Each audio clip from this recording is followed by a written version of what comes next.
अच्छा भाई, let's start with theory. Past पे रिलेटेड क्वेश्चंस हैं, थोड़े बहुत थ्योरेटिकल। देखो, थ्योरी P2 पेपर 2 की जो थ्योरी के क्वेश्चंस हैं आप लोगों के, दे आर समवॉट, समझ लो, complicated complicated in a sense कि भाई आप लोगों को उसके लिए प्रैक्टिस करनी पड़ेगी प्रॉपर तरीके से। ख़ास तौर पे 9618 के पास पेपर्स जो हैं, सही है, 9618 के पास पेपर्स अगर कोई बच्चा नहीं कर रहा है तो इसका मतलब है कि वो एक तरीके से खसारे में है और वो पेपर सही से अटैम्प्ट नहीं कर पाएगा। क्योंकि ऑफ कोर्स तुम लोगों ने पेपर 1 में भी देखा कि a lot has been changed, pattern उन्होंने अपना बहुत चेंज किया हुआ है। तो अगर तुम लोगों की प्रॉब्लम सॉल्विंग नहीं है स्किल्स, या तुम लोगों को कॉन्सेप्चुअली चीज़ें समझ नहीं आती हैं, तो फंस जाओगे। देखो, अगर नॉलेज है कंप्यूटर साइंस की और पेपर 2 की हर एक चीज़, और तुम लोगों ने रट्टे नहीं मारे हुए इस चीज़ के कि हाँ बस इस क्वेश्चन को इस तरीके से करके जाते हैं, बस लिख कर आ जाओ, तो तुम लोग एक तरीके से, अगर तुम लोगों ने ये चीज़ अवॉइड की हुई है तो फिर तो कोई मसले की बात नहीं है, सही है। अभी भी जो थ्योरी है ना तुम लोगों की, मैं थोड़ा सा रफली गाइड कर दूँ तुम लोगों को। जितनी भी पेपर 2 की थ्योरी है वो तो आप लोगों को नोट्स प्रोवाइड किए हुए हैं हर एक चीज़ से रिलेटेड। फॉर एग्जाम्पल, जो आप लोगों के प्रोग्राम डेवलपमेंट साइकिल है, उसके सारे के सारे नोट्स आप लोगों के पास मौजूद हैं। अगर किसी के पास नहीं है तो वह पीडीएफ आप लोगों को ड्राइव पे मिल जाएगी, सही है। प्रोग्राम डेवलपमेंट साइकिल के जितनी भी सारी चीज़ें, जितनी भी टेस्टिंग है, हर एक चीज़ के नोट्स आप लोगों को दिए हुए हैं। मेंटेनेंस, जितनी भी मेंटेनेंस से रिलेटेड इन्फॉर्मेशन है वो सब आप लोगों को दी हुई है। तो हर एक चीज़ की थ्योरी आप लोगों के पास मौजूद है। लेकिन अब वो सवाल किस तरीके से करता है, वो पहले सवाल करता था वो आप लोगों से इन टर्म्स की मीनिंग्स पूछता था, और आप लोग जो हो बस रट्टा मार के जाते थे कि भाई अच्छा ये चीज़ होती है, इस तरीके से करते हैं, सही है। लेकिन अब जो है वो बहुत ही ज़्यादा सिनेरियो बेस्ड क्वेश्चंस देने लग गया है। अभी फिलहाल मैंने जितने भी पास पेपर्स कंपाइल किए, आई हैव कंपाइल्ड 2023 के कंप्लीट जितने भी हैं, ये सारे कंपाइल हैं इस पूरे 2023 मई जून, सॉरी। सिर्फ 3 पेपर्स के अराउंड 40 स्लाइड्स हैं विद मार्क्सी में। आई ट्राई कि एक पूरा का पूरा ना पीडीएफ कंपाइल हो जाए तुम लोगों के लिए, ताकि तुम लोग उसको हर एक थ्योरी से आप लोग कुछ ना कुछ सीख सकते हो, एमएस से, मार्किंग मार्किंग स्कीम से, कि भाई किस तरीके से आप लोगों ने इस चीज़ों को आंसर करना होता है। एक कुछ किस्म के थ्योरी के क्वेश्चंस है जो मैं तुम लोगों को आइडेंटिफाई करवा देता हूँ हर एक चीज़ के बारे में, ताकि तुम लोगों की प्रिपरेशन उसी के मुताबिक होना ज़रूरी है। अभी भी टाइम है, बहुत टाइम है, करना चाहो अभी भी कर सकते हो। अच्छा सुनो, थ्योरी के अंदर हमारे पास एक तो है ये सब डेट, उससे रिलेटेड, प्रोग्राम डेवलपमेंट साइकिल से रिलेटेड, मेंटेनेंस, टेस्टिंग, ये 3 चीज़ें हैं जो आप लोगों की एक तरीके से सिनेरियो बेस्ड क्वेश्चंस आते हैं। Then we have IDE. IDE के जो क्वेश्चंस हैं वो भी आपको सिनेरियो बेस्ड क्वेश्चंस आप लोगों से वो पूछ सकता है। और आईडीई के आंसर्स बहुत सिमिलर होते हैं, बहुत ज़्यादा सिमिलर हैं। अभी तक मैंने जितने क्वेश्चंस देखे हैं दे आर क्वाइट सिमिलर, कि वो एक ही चीज़ बार बार आप लोगों से टेस्टिंग से रिलेटेड पूछ रहा होता है, सही है। अच्छा, अब आईडीई के अंदर कुछ हैं जो कि फीचर्स ऑफ आईडीईज हैं। आईडीई के जो फीचर्स हैं वो ज़्यादातर पेपर 1 में पूछता है। पेपर 2 के अंदर आईडीई के किस तरीके से सवाल आते हैं, वो टेस्टिंग से रिलेटेड आप लोगों से सवाल करता है कि एक प्रोग्राम की टेस्टिंग के अंदर, प्रोग्राम से रिलेटेड टेस्टिंग के अंदर आईडीई में क्या क्या चीज़ें इस्तेमाल होंगी, तो वो भी आप लोग देख लेना।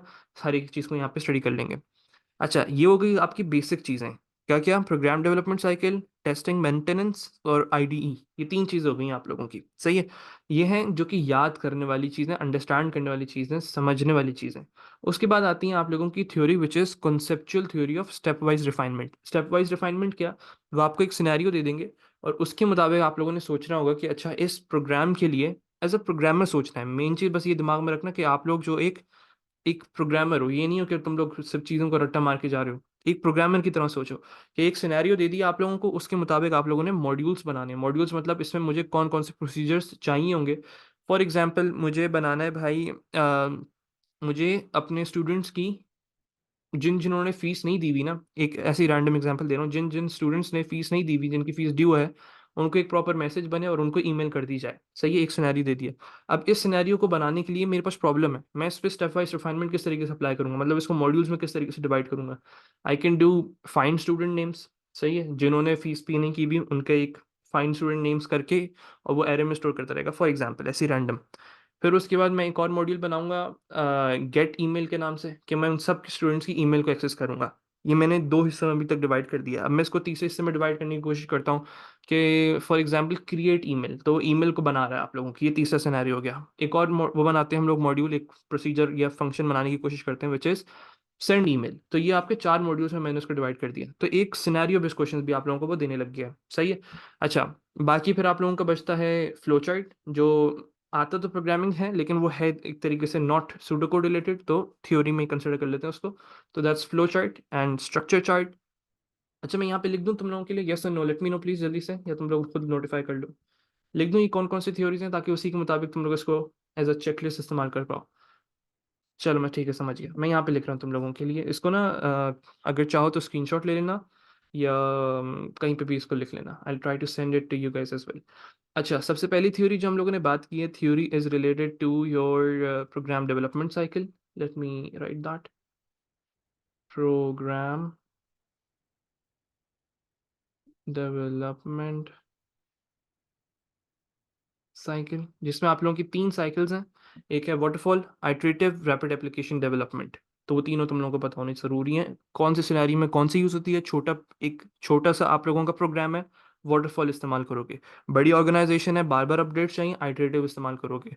उसके अलग अलग मॉड्यूल्स हैं, रैपिड एप्लीकेशन डेवलपमेंट इस्तेमाल करोगे। तो हर एक चीज़ का पता होना जरूरी है आप लोगों के लिए। Then you have testing, testing भी आप लोगों को हर एक चीज़ पता है इसके बारे में। Stub testing, integration testing, alpha testing, beta testing, हर एक चीज़ के नोट्स बहुत डिटेल में समझाए हुए भी हैं और लिखे हुए भी हैं आप लोगों के पास। अच्छा, टेस्टिंग हो गया, लेकिन सिनेरियो बेस्ड क्वेश्चंस आएंगे इसके। Then you have maintenance. Maintenance में आपके पास बहुत सारी मेंटेनेंस है, प्रिवेंटिव, परफेक्टिव, वो सारी चीज़ें, हर एक चीज़ मेंटेनेंस की नोट्स में मौजूद है आप लोगों की। अडेप्टिव। ओके, मेंटेनेंस हो गया। मेंटेनेंस के बाद you have theory related to IDE. IDE की जो थ्योरी आप लोगों की, सही है जी। तो आईडीई की theory is related to your errors checking. बहुत सिमिलर मार्क्सिम है इसकी, हर एक एक सवाल की तकरीबन सिमिलर मार्क्सिम है। तो 3 टर्म्स हैं जो कि आप लोगों को प्रॉपर डिटेल में पता होनी चाहिए। तो हम लोग देख लेंगे, सिंगल स्टेपिंग, ब्रेक पॉइंट, और आप लोगों का वेरिएबल वॉच वाला। अच्छा, ये हो गया आपकी 4 चीज़ें। Next you have stepwise refinement. Stepwise refinement बोलो।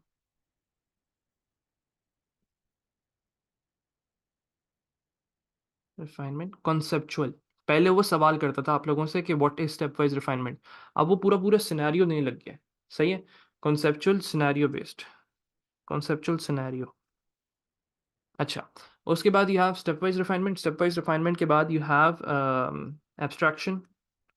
एब्स्ट्रैक्शन तुम लोग को बहुत अच्छे से आता है। अच्छा, नहीं आता तो एक दफ़ा प्रॉपर उसके नोट्स भी देख लेना, इसके भी सारे नोट्स, एब्स्ट्रैक्शन के भी नोट्स मौजूद हैं आप लोगों के पास।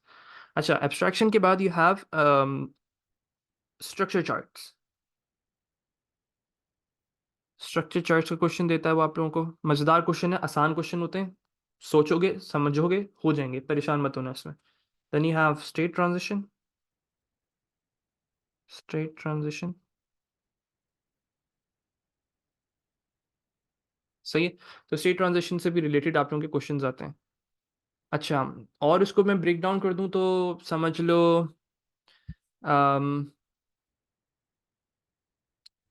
एरर्स आइडेंट, या मैं इसको बोल दूं सूडो कोड रिलेटेड बोल देता हूँ। थोड़ा सा ना सूडो कोड रिलेटेड बोल देते हैं इसको।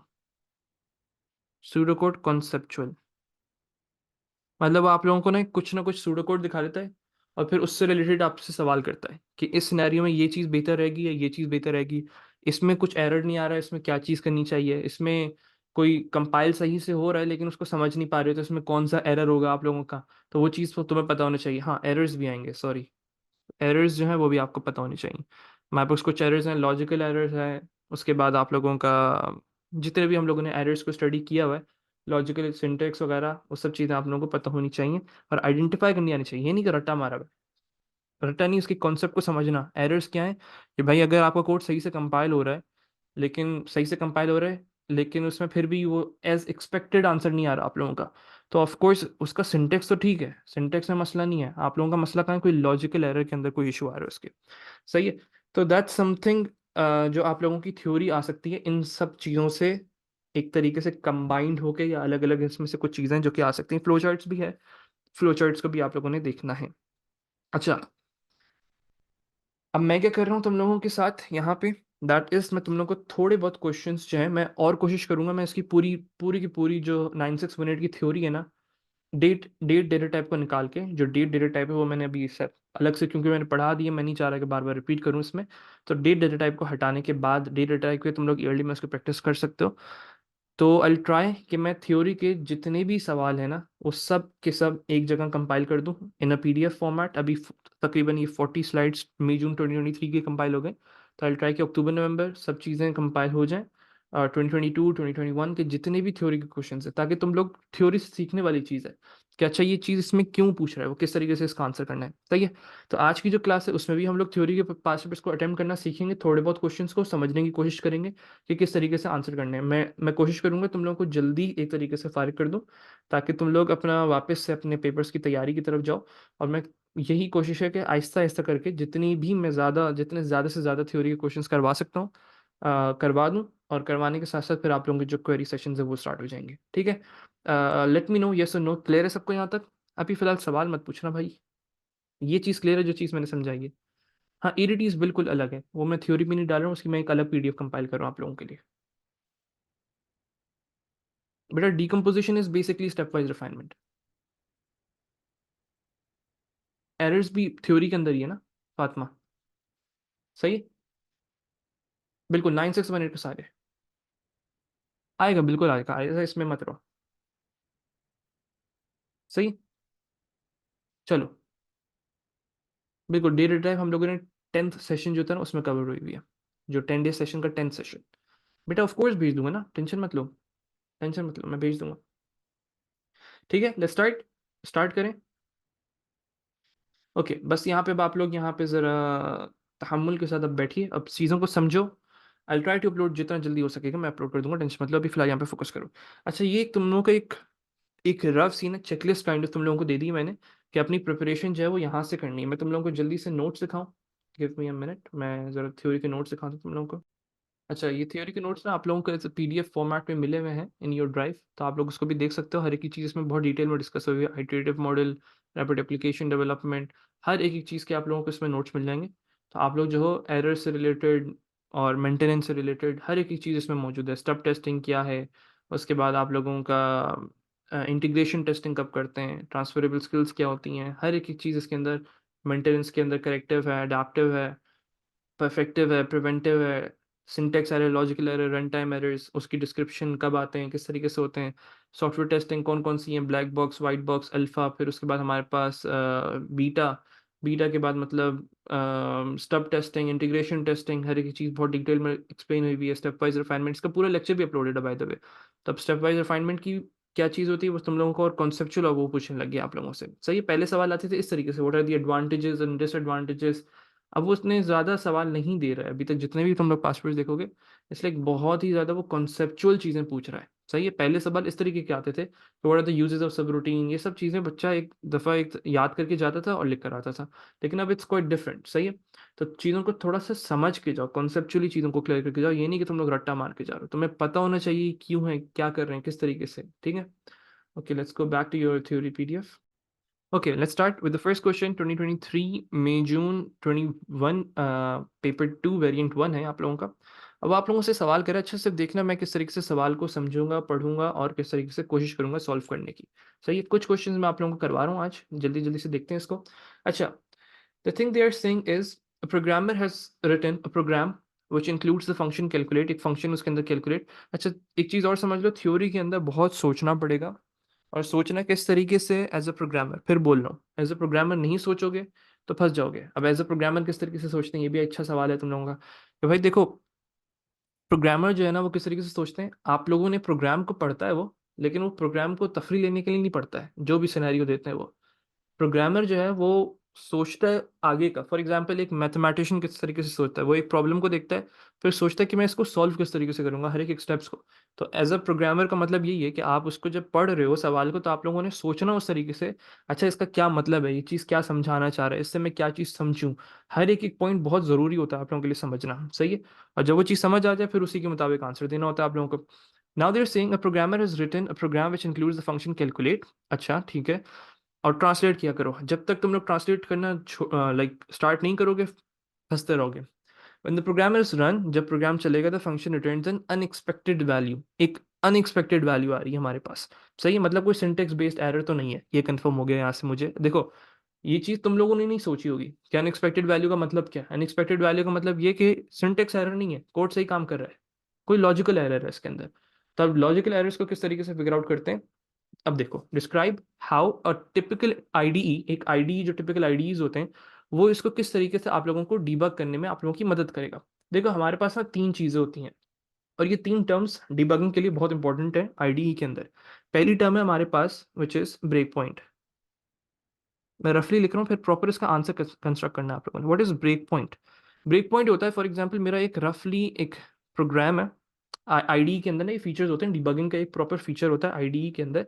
कोई भी सॉफ्टवेयर इस्तेमाल करोगे उसमें ये होता है, फॉर एग्जांपल ये मेरा कोड लिखा हुआ है, आपने इसको एक सेट कर दिया, आपने एक इसमें पॉइंट बना दिया, एक पर्टिकुलर पॉइंट तक कोड चलाऊंगा मैं यहाँ तक, फॉर एग्जांपल लाइन 50 तक कोड चलाऊंगा, उसके बाद आगे एग्जीक्यूट ना करना, ताकि पहले मैं देख लूँ कि भाई लाइन 50 तक कोई एरर तो नहीं है, कोई लॉजिकल एरर तो नहीं है। और इसके साथ साथ ना मैं एक काम करता रहूंगा, that is your, let me write that as well. एक है ब्रेक पॉइंट, मैं अभी सिर्फ इसका रफली समझा रहा हूँ, मैं एमएस दिखा दूंगा तुम लोगों को, तो उसकी टेंशन नहीं है। Break point and then you have watch window. Report window भी बोलते हैं इसको, वॉच विंडो भी बोलते हैं। What is watch window? जो तुम लोग ट्रेस टेबल बनाते हो ना, जो तुम लोग ट्रेस टेबल बनाते हो, what is trace table? Trace table क्या करता है, हर एक एक वेरिएबल की वैल्यू को आप लोग देख रहे होते हो, ताकि फिर आप उसमें से देखते हो, अच्छा हाँ इस लूप में मुझे सब यस नो में जवाब देना। जब तुम लोग वो बना रहे होते हो, ट्रेस टेबल फिल कर रहे होते हो, तुम लोग को दिख रहा होता है कि किस वेरिएबल में कौन सी वैल्यू जा रही है और किस लूप में। Yes no? सबको ये चीज दिख रही होती है ना, कि भाई ट्रेस टेबल के अंदर जैसे पहली इंडेक्स के अंदर क्या वैल्यू थी, इंडेक्स की वैल्यू क्या हुई, फिर नंबर की वैल्यू क्या हुई, फिर स्ट्रिंग की वैल्यू क्या हुई, इस तरीके से कैरेक्टर की वैल्यू क्या हुई हर लूप में। तो तुम लोग हर एक एक वैल्यू को, एक वेरिएबल को एक तरीके से आइडेंटिफाई कर रहे हो, तो उसको देख रहे हो, तो that's basically watch window. ID क्या करता है, हर एक एक वेरिएबल की वैल्यू को देखता है और उसकी एक रिपोर्ट बना के देता है कि इस वेरिएबल की वैल्यू ये थी, इस वेरिएबल की वैल्यू ये थी, इस वेरिएबल की वैल्यू ये थी। तो आप उससे फिर आइडेंटिफाई कर पाते हो कि हाँ इसमें मसला आ रहा है। सही है। आप एक और स्टेटमेंट है, एक और तरीका है, दैट है सिंगल स्टेपिंग। सिंगल स्टेपिंग क्या होती है कि भाई आप जो है वो डायरेक्टली रन मत करो, एक एक लाइन करके रन करो। एक एक लाइन जाओ, उसको देखो, एक एक लाइन को एग्जीक्यूट करो, फिर दूसरी लाइन को देखो, एग्जीक्यूट करके देखो कि क्या हमारे पास इसमें वैल्यूज क्या आ रही हैं, फिर इसमें वैल्यूज क्या आ रही हैं, फिर उसमें वैल्यूज क्या आ रही हैं, फिर उसमें वैल्यूज क्या आ रही हैं। तो that's known as single stepping. Single stepping, एक स्टेप करके, एक एक स्टेप करके। वॉच विंडो मतलब देखना, ब्रेक पॉइंट मतलब एक पॉइंट पे आके ब्रेक कर देना। तो हर चीज उसके नाम के अंदर मौजूद है, अगर तुम लोग कभी भूल जाते हो तो सिर्फ उसके नाम पे फोकस करके तुम लोग आइडेंटिफाई कर सकते हो। तो ये 3 पॉइंट्स लिखने के 1 मार्क था, मतलब 3 मार्क से, और इनको एक्सप्लेन करने के कि व्हाट इज ब्रेक पॉइंट, कि भाई आप लोगों का मैं तुम लोगों को इसकी एमएस दिखा दूंगा, तो बल्कि देख लो जल्दी से, यहीं पे मौजूद है। Could set a break point to stop the program at a particular point. एक पर्टिकुलर पॉइंट तक आप उसको ब्रेक पॉइंट सेट कर सकते हो। Instruction then the value of the variable could be checked. Could variable की वैल्यूज हम देख सकते हैं using a report slash watch window. While single stepping can be use to execute one statement, one line at a time. बहुत ही simple इसकी MS भी है, तो तुम लोग उसको याद भी कर सकते हो, अपने नोट्स बना सकते हो इस चीज़ के। इस सवाल को कहीं पे लिख लिया जल्दी से अपने नोट्स, थ्योरी वाले नोट्स के अंदर, और इसको अपने पास नोट डाउन कर लिया कि भाई ब्रेक पॉइंट होता है, वॉच विंडो होता है, सिंगल स्टेपिंग होता है। और मैंने अभी तक जितने भी आईडी के क्वेश्चंस देखे, उसमें तीनों पॉइंट्स रिपीट होते हैं, सेम टू सेम। तो अगर अच्छे से उसके नोट्स वगैरह बना लोगे तो बहुत अच्छा हो जाएगा। ठीक है, तो मैं अब टाइम ज़ाया नहीं करूंगा तुम लोगों की यहाँ पे लिखने के लिए। मुझे अच्छे खासे तकरीबन एक पेपर तो पूरा तुम लोगों को थ्योरी का करवाना ही करवाना है हर सूरत में। चलो अब पार्ट बी आ जाओ। ये सवाल हम लोगों ने पहले भी करा था, अब जल्दी से इसको भी देख लेते हैं, फिर भी एहतियातन जल्दी से कर लेंगे। अच्छा, अब क्या कह रहे हैं भाई वो आप लोगों से, पार्ट बी में, the algorithm function calculate contains 3 pseudocode statements. 3 pseudocode statements contain करता है। देखो फिर पढ़ रहा हूँ और ट्रांसलेट कर रहा हूँ, तो ट्रांसलेट करना बहुत जरूरी है ताकि दिमाग को समझ आए।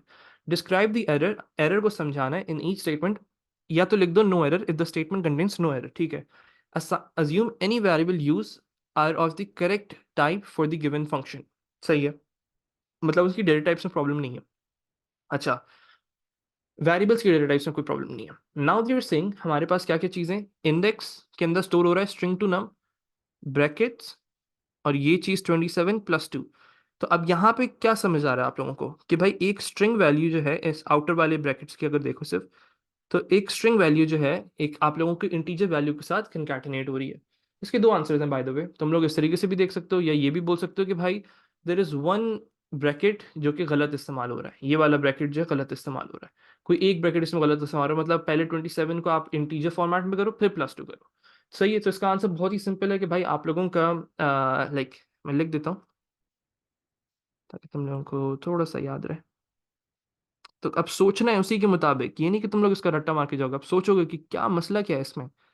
एडिशन बिटवीन स्ट्रिंग वैल्यू, रफली लिख रहा हूँ बस तुम लोगों को, string value and integer is not possible, N integer is not possible. सही था। स्ट्रिंग वैल्यू और इंटीजर के दरमियान एडिशन को हम पॉसिबल है ही नहीं वो पॉसिबल। अब दूसरा स्टेटमेंट देखो, इंडेक्स स्ट्रिंग टू नम कर रहा है। किस चीज को स्ट्रिंग टू नम कर रहा है? अब देखो, ब्रैकेट्स को आइडेंटिफाई किया, उसके अंदर मिड हो रहा है, मिड 4,2 हो रहा है। 4,2 का मतलब क्या है? 1 2 3 4, फोर्थ करेक्टर से स्टार्ट करो और 2 करेक्टर्स चाहिए, तो that's 17। 17 as a string format में आ जाएगा, और उसके बाद वो स्ट्रिंग टू नम होगा, that will make it 17 as a integer value, और उस तरीके से उसको हम लोग स्ट्रिंग टू नम कर देंगे।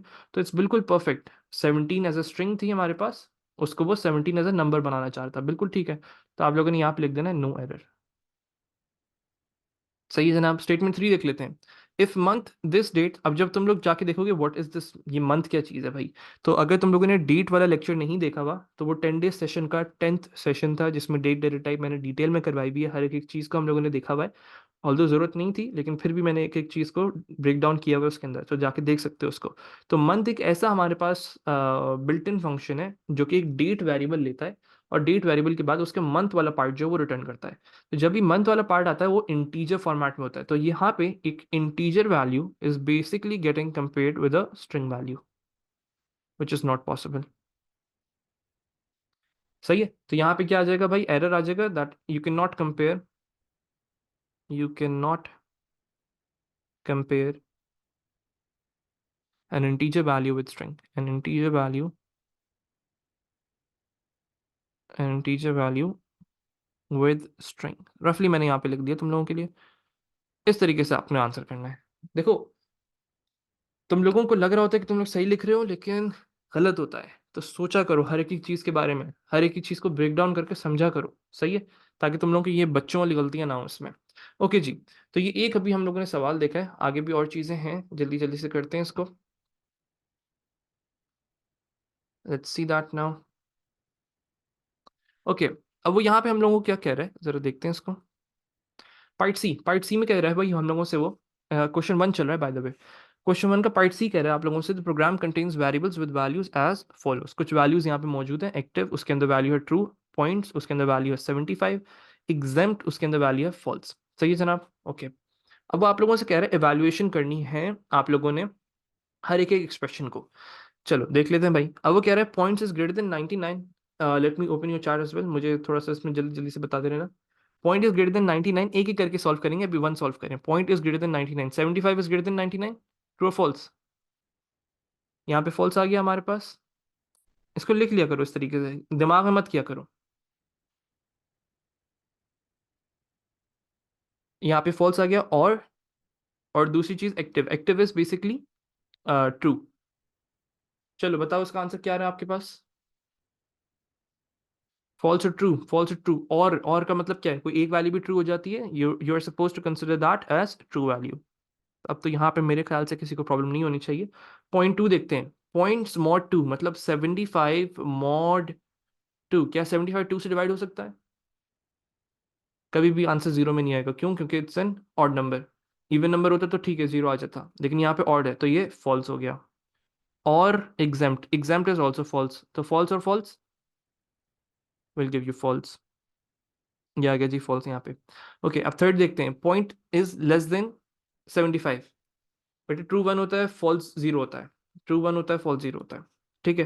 Points is less than equal to 75 मतलब 75 is less than equal to 75, बिल्कुल ट्रू हो गई। एंड मतलब true and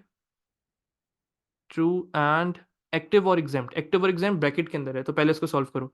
active is true और एग्जाम्प्ट इज फॉल्स। ट्रू और फॉल्स आंसर क्या आता है? ट्रू और फॉल्स, ट्रू आता है, तो ट्रू एंड ट्रू क्या आंसर आएगा? True and true, answer will give you true.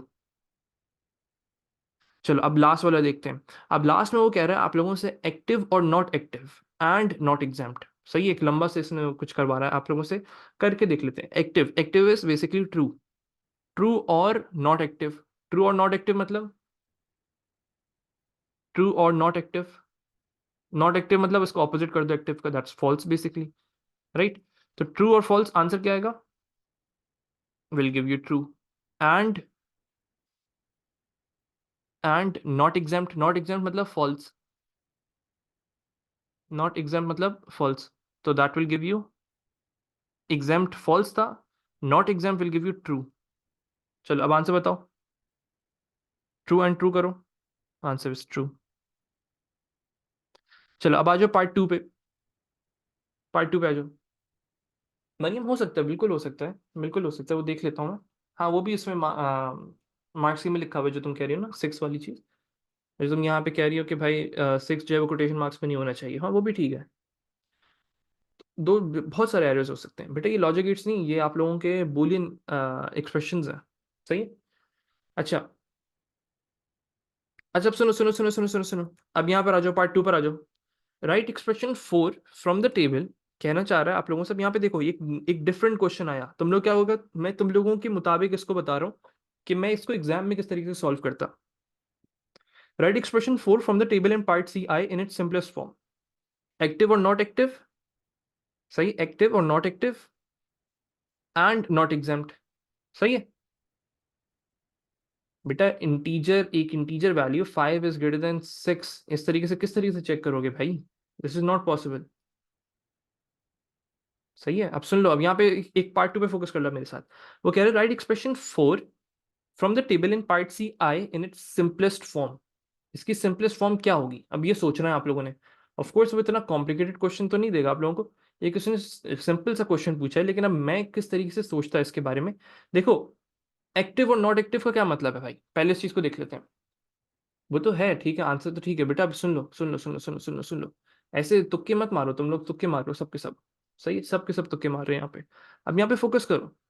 अगर मैं बोलूं एक्टिव और नॉट एक्टिव, एक्टिव और नॉट एक्टिव, इसका मतलब क्या है? Active is true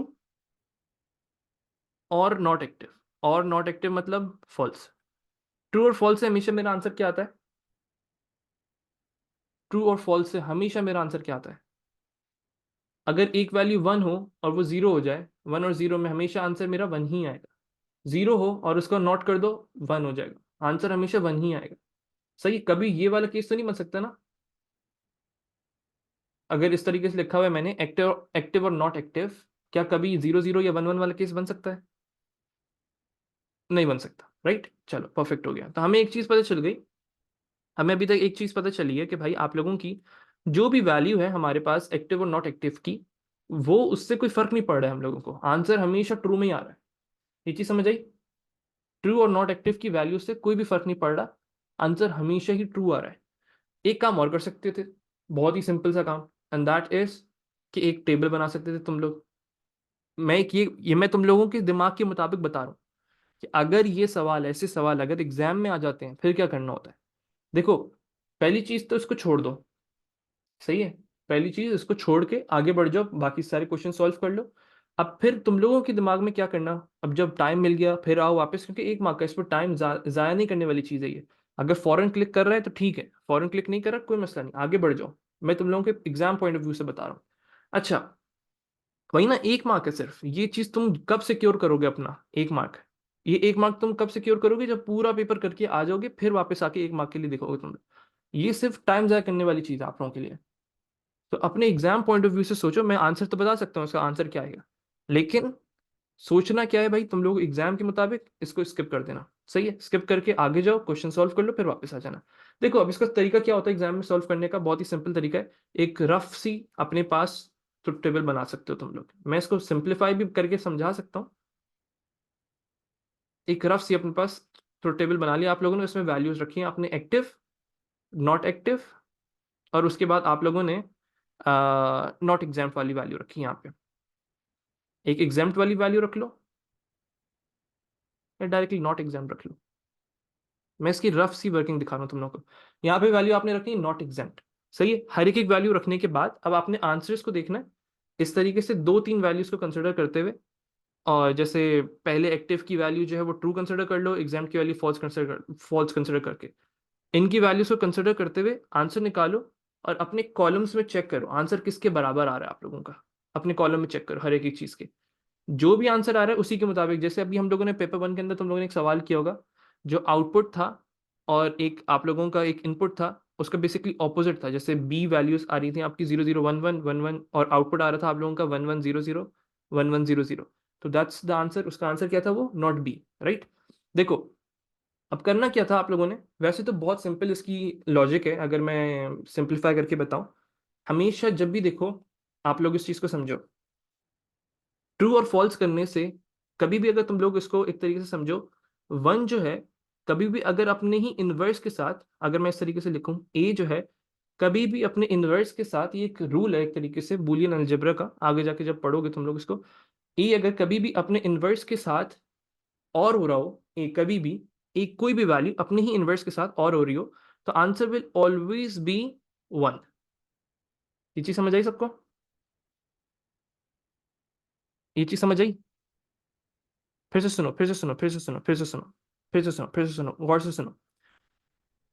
one one one मतलब true, of course yes, one का मतलब ट्रू।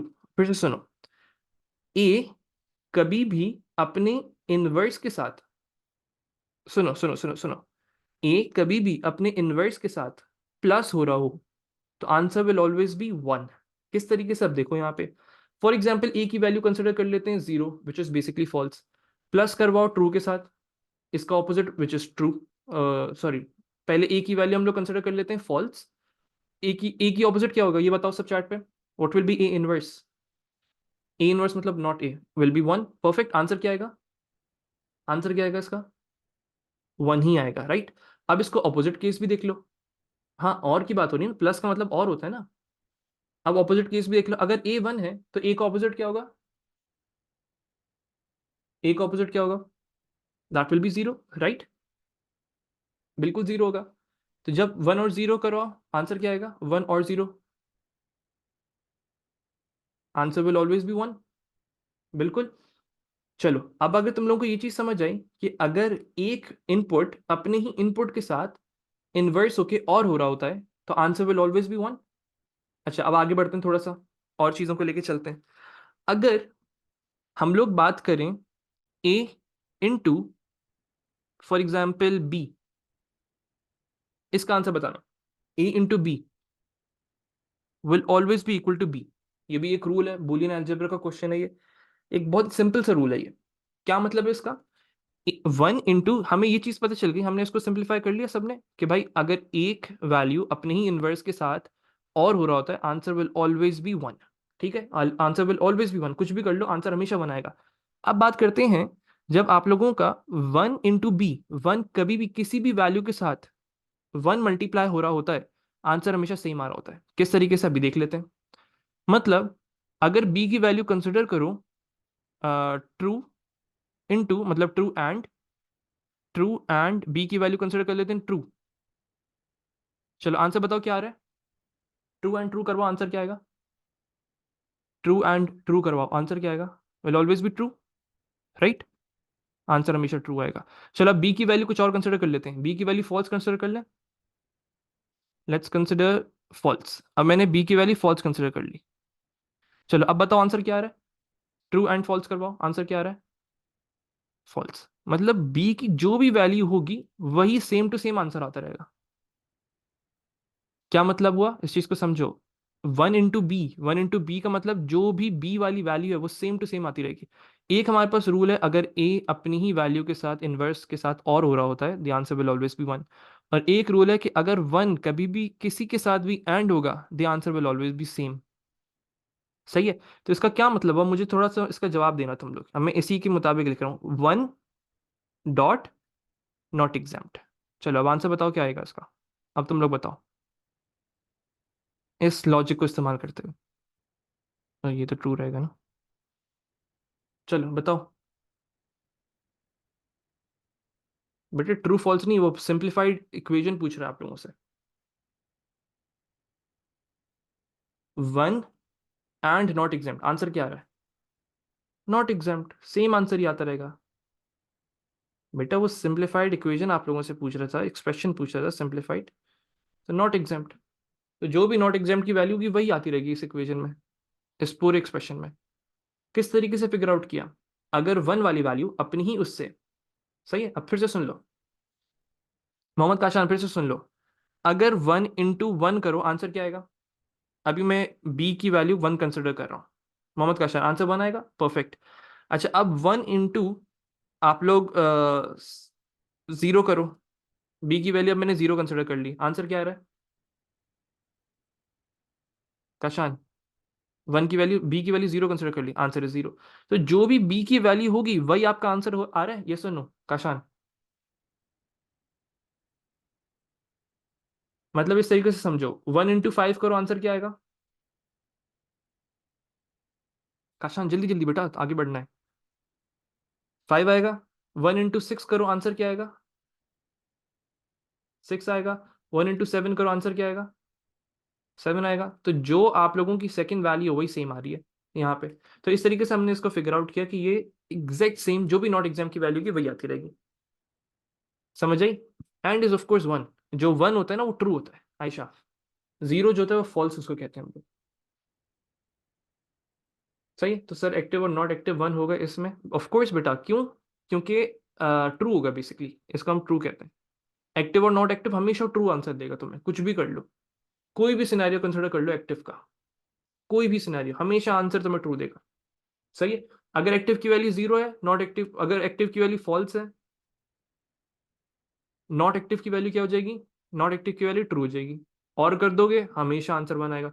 अच्छा ये चीज समझनी किस तरीके से, बहुत ही सिंपल है भाई। और की लॉजिक क्या है?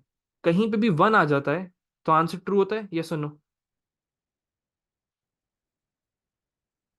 ये बताओ, कभी भी 1 आंसर आ जाता है, कभी भी 1 आ जाए, एक दफा भी कहीं पे भी 1 आ जाए तो आंसर ट्रू 1 होता है ना, राइट? तो बस यहाँ पे भी वही सेम सिनेरियो, अगर 0 होगी तो कहीं ना कहीं तो 1 आ ही जाएगा। समझ आई? तो इस तरीके से सोचना था आप लोगों को। बेटा सिर्फ एक्टिव लिखने से कोई फायदा नहीं होगा, क्योंकि वो तो ट्रू ही आंसर देगा। नहीं, सिर्फ एक्टिव लिखना आंसर नहीं, not examined is the right answer. क्योंकि जो भी नॉट एग्जाम की वैल्यू होगी वही सेम आती रहेगी, जो भी नॉट एग्जाम की वैल्यू होगी। अच्छा अब फॉर एग्जाम्पल तुम लोग ये चीज नहीं कर पा रहे, इस तरीके से इसको ब्रेक डाउन नहीं कर पा रहे हो, तो भाई एक रफ सी टेबल बना के आंसर्स की वैल्यूज को देख लेना। सही है? एक मैं बहुत ही वर्स्ट केस सिनारियो तुम लोगों को बता रहा हूँ। अच्छा चलो अब लेट्स मूव ऑन। बेटा अगर एक्टिव फॉल्स हो जाए तो जुनैरा मुझे बताओ नॉट एक्टिव में क्या वैल्यू आएगी?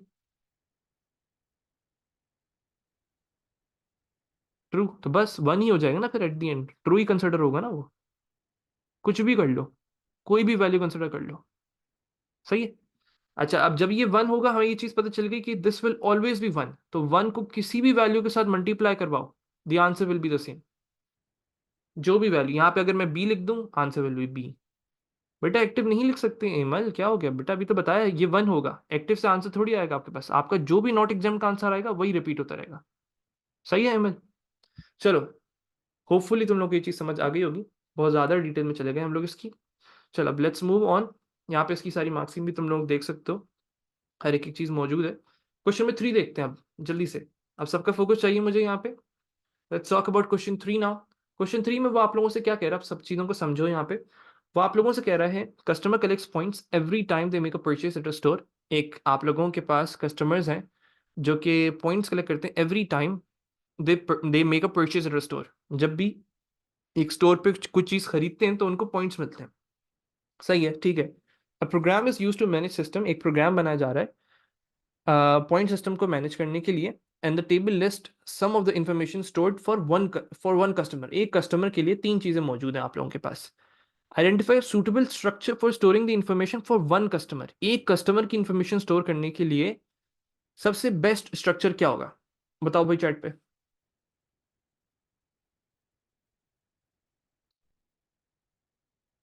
एक कस्टमर की बात हो रही है, सिंगल कस्टमर, सिंगल कस्टमर।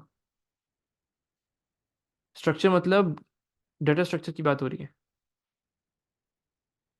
बताओ भाई, प्रोग्राम के अंदर बेटा कंपलसरी थोड़ी स्टोर करनी है, लाइक परमानेंटली स्टोर थोड़ी करनी है फवाज। ये रिकॉर्ड डेटा टाइप की बात हो रही है, ये रिकॉर्ड स्ट्रक्चर की बात हो रही है। यहाँ पे रिकॉर्ड की बात हो रही है। आइडेंटिफाई सूटेबल स्ट्रक्चर, देखो उसकी डेटा टाइप्स हैं, उसकी इन्फॉर्मेशन आप लोगों को दी हुई है।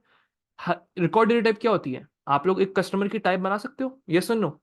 टाइप कस्टमर करके, और फिर उसमें declare name colon string, declare number of points colon integer, declare date of birth colon date. Yes और नो? ये चीज कर सकते हैं, ये नहीं कर सकते? इससे हमारे पास एक रिकॉर्ड बन जाएगा of a customer. Record data type का कॉन्सेप्ट सबको याद होना चाहिए। तो आप लोगों का यहाँ पे स्ट्रक्चर आ गया रिकॉर्ड। अब इसके एडवांटेजेस आप लोग बता सकते हो कि भाई इट्स बेसिकली आप लोगों का all the data related to one customer of different data types can be stored. और उसमें आप लोग बता सकते हो कि भाई विद अ सिंगल आइडेंटिफायर, एक ही सिंगल आइडेंटिफायर से आप लोग इस सारी चीज़ों को स्टोर कर सकते हो। जल्दी से मैं लिख देता हूँ तुम लोगों को यहाँ पे, ऑल डेटा सिंगल आइडेंटिफायर मतलब एक ही नाम से ना, मतलब मैंने नाम रखा फॉर एग्जांपल यहाँ पे टेस्ट कस्टमर या न्यू कस्टमर के नाम से मैंने वेरिएबल इसमें रिकॉर्ड बनाया है, मरियम न्यू कस्टमर। सही है। इस न्यू कस्टमर के अंदर हमारे पास तीन चीजें मौजूद हैं, new customer dot name, new customer dot points, new customer dot date. एक ही आइडेंटिफायर से मैं तीन चीजों को देख रहा हूँ। सही है, एक ही सिंगल आइडेंटिफायर से तीनों चीजों को देखें, दैट्स द कॉन्सेप्ट। सही है। चलो, record all data related to one customer, related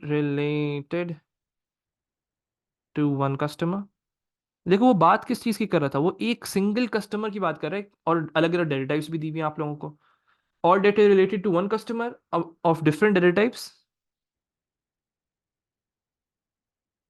of different data types can be stored, मैं जल्दी जल्दी कर रहा हूँ बस थोड़ा सा, can be stored under a single identifier.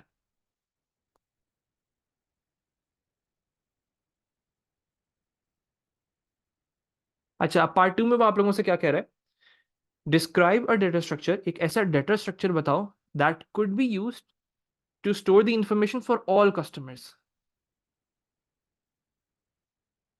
सारे कस्टमर्स का डाटा स्टोर करना होगा।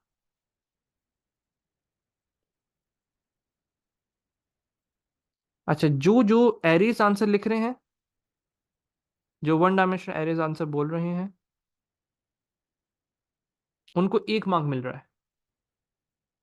एक मार्क, लेकिन ये कितने मार्क का सवाल है, 2 मार्क का। तो आप लोग नहीं, वन डी एरे ही होगा ऑफ कोर्स बेटा, कस्टमर्स की इंफॉर्मेशन को स्टोर करना है ना। One D array of record, इस चीज के 2 मार्क्स मिल रहे हैं आपको। वन डी एरे बोलना है और उसके साथ बताना है कि भाई रिकॉर्ड का एरे है ये। इसकी जो डेटा टाइप है ना एरे की, वो रिकॉर्ड डेटा टाइप का एरे है। सही है। तो जो भी आप लोग रिकॉर्ड डेटा टाइप बनाओगे उसी के मुताबिक एरे डिक्लेयर करना होता है, जो हम लोग प्रैक्टिस कर चुके हैं आप लोगों को। दिखाऊं मैं तुम लोगों को जल्दी से, let me show you this example. सही है। अभी तुम लोगों ने देखा कि किस तरीके से एरे जो था वो आप लोगों के एरे के अंदर आप लोग चीज़ों को स्टोर कर सकते हो, हर एक चीज़ को। तो आप लोगों ने बताना है, describe a data structure that could be used to store the information for all customers. तो one dimensional array of records. तो अब एक रिकॉर्ड का एक एरे बना दोगे, उस एरे के अंदर हर एक एलिमेंट पे एक रिकॉर्ड मौजूद होगा एक कस्टमर का। सही है। अब फॉर एग्जाम्पल एरे का नाम है कस्टमर्स, एरे का नाम है कस्टमर्स। अब मुझे कस्टमर्स के जो पहले एलिमेंट पे बंदा मौजूद है उसका नेम एक्सेस करना है, तो मैं किस तरीके से बोलूंगा, मैं बोलूंगा कस्टमर्स एरे पे जाओ, उसके जो पहले एलिमेंट पे जो भी रिकॉर्ड मौजूद है उसके नेम को एक्सेस करो। इस चीज को मैं प्रिंट करवाना चाहूँ, वेरिएबल में स्टोर करवाना चाहूँ, कुछ भी करवा सकते हैं। ठीक है। तो इस तरीके से एरे के साथ आप लोग चीजों को एक्सेस करते हो, that's one D array of record. समझ आया सबको, यस और no? Let me know. Yasish बेटा तुम्हें समझ आ गया अब? चीजों को सीखो, कोई मसला नहीं, परेशान मत हो, सीखो सारी चीजों को, समझो।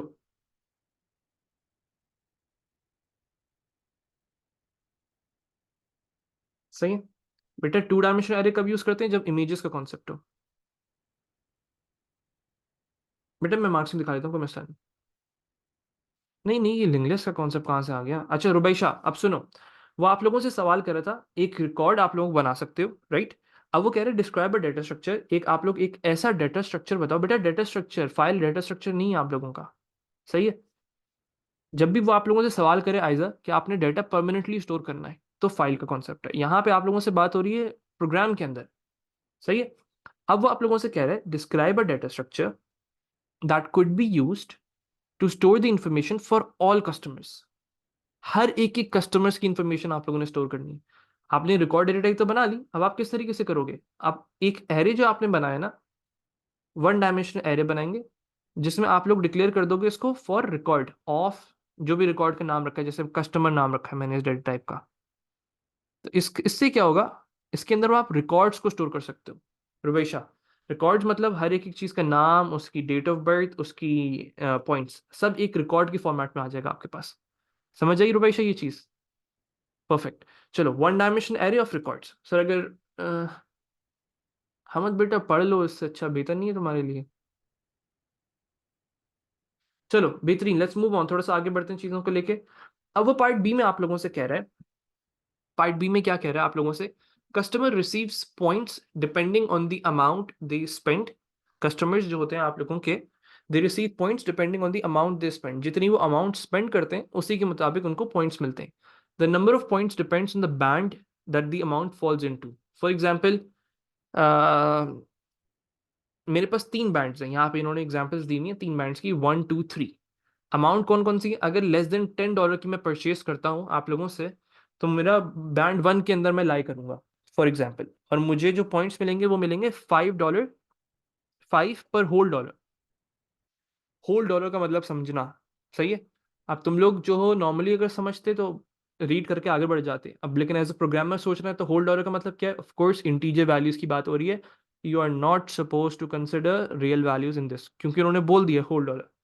तो अगर लेस देन $10 की मैं परचेज करता हूँ, तो मैं लाई करूंगा बैंड 1 के अंदर, पॉइंट्स मुझे मिलेंगे 5 पर होल डॉलर। अगर मैं बिटवीन मतलब 10 से ज़्यादा, 10 11 12 13 14 और 100 इंक्लूसिव, अच्छा अगर 10 से 100 तक की मैं परचेस करता हूँ, तो मैं बैंड 2 के अंदर लाई करूंगा, और मुझे जो पॉइंट्स मिलेंगे वो किस रेट पे मिलेंगे, 7 पर होल डॉलर। अगर मैं बैंड 3 के अंदर मतलब अगर मैं 100 से ज़्यादा शॉपिंग कर लेता हूँ, मतलब 101 तक की शॉपिंग कर ली मैंने, या $150 तक की शॉपिंग कर ली, तो मैं बैंड 3 में लाई करूंगा, 10 पर होल डॉलर, ठीक है। For example, if the amount is 99.7, example भी उन्होंने समझा दी, तो ये बैंड 2 के अंदर लाई कर रहा है, this amount is in band 2 and therefore the number of point is 7 multiply by 99। अब सिनेरियो को मैं समझने की कोशिश कर रहा हूँ कि क्या समझाना चाह रहा है वो। आप लोगों के बैंड्स किस तरीके से कैलकुलेट हो रहे हैं, 7 इंटू 99 विच इज 693 पॉइंट्स, उसने 99.77 से मल्टीप्लाई नहीं किया, उसने इंटीजर पार्ट लिया। Now they are saying the algorithm to calculate the points from a given amount is expressed as follows। कुछ दो पॉइंट्स उसने बताए, work out the appropriate band, कौन सा बैंड है, आप किस बैंड में लाया करते हो, calculate and output the number of points. आपने ये काम करवाने, अप्रोप्रिएट बैंड को ढूंढना है कि आप किस बैंड में लाया करते हो, और आप लोगों ने कैलकुलेट करना है और पॉइंट्स को आउटपुट भी करवाना है, ठीक है। Now they are saying apply the process of stepwise refinement. एक सिनेरियो दे दिया, एक कॉन्सेप्चुअल सिनेरियो आप लोगों को दे दिया है, एक प्रॉब्लम आप लोगों को दे दी है। अब वो आप लोगों से कह रहे हैं इसमें स्टेप वाइज रिफाइनमेंट को अप्लाई करो to increase the detail of the algorithm. अपने जो अल्गोरिथम है उसकी डिटेल को इंक्रीज करने के लिए, structure your algorithm into a sequence of, अब जो भी आप लोगों का अल्गोरिथम होगा इसमें कोडिंग इन्वॉल्व नहीं होती है। You are not suppose to write pseudocode statements के use end function, use loop, use this, use input, use output, ये सब चीज़ें आप लोगों ने यहाँ पे बात नहीं करनी है, यूज सिलेक्शन स्टेटमेंट्स नहीं। वो step wise refinement is not your pseudo code या कोई प्रोग्रामिंग, वो आपका स्ट्रक्चर्ड इंग्लिश के अंदर आ जाएगा। Stepwise refinement is just basic description of your algorithm, सही है। चलो, structure your algorithm into sequence of 5 steps, 5 steps के अंदर आप लोगों ने उनको सीक्वेंस देना है, that could be used to produce pseudocode. इस पर्टिकुलर प्रॉब्लम का सूडोकोड बनाने के लिए 5 स्टेप्स लिखने हैं आप लोगों को। Okay, let's see that. यहाँ पे आप लोगों को 5 स्टेप्स आप लोगों से बोल रहा है, हर एक चीज का अब सोचना है। द फर्स्ट थिंग इज कि सोचना है आप लोगों ने। देखो भाई, बैंड्स, ऑफ कोर्स मुझे सबसे पहली चीज तो इनपुट लेनी है आप लोगों की, सही है, कि भाई इनपुट लेना चाहिए मुझे। मेरे पास अगर डाटा होगा जब भी मैं कोई चीज़ करवा सकता हूँ। तो अब मुझे क्या करना पड़ेगा आप लोगों से, जो भी अमाउंट आएगी उसको मैं इनपुट लूंगा, जो भी आप लोगों का कस्टमर है उससे या स्टोर से, ताकि मुझे पता तो चले कि भाई कितनी उसने परचेज की है, राइट। तो मैं सबसे पहले काम ये करूंगा कि भाई पहले मेरे पास डाटा आना चाहिए, तो इनपुट जो भी आप लोगों का अमाउंट है, फॉर एग्जांपल आप लोगों की इनपुट अमाउंट स्पेंड, जितने भी आप लोगों ने खर्च किए, इनटू अ वेरिएबल। एक वेरिएबल के अंदर हम लोग जो भी अमाउंट होगी उस चीज को हम लोग वेरिएबल के अंदर लेकर आएंगे। पहले मुझे ये बताओ सब, चैट पे 1 मिनट आना, यस और नो में जवाब देना, सब कुछ सिनेरियो समझ आया, करना क्या चाह रहे हैं हम लोग इसमें,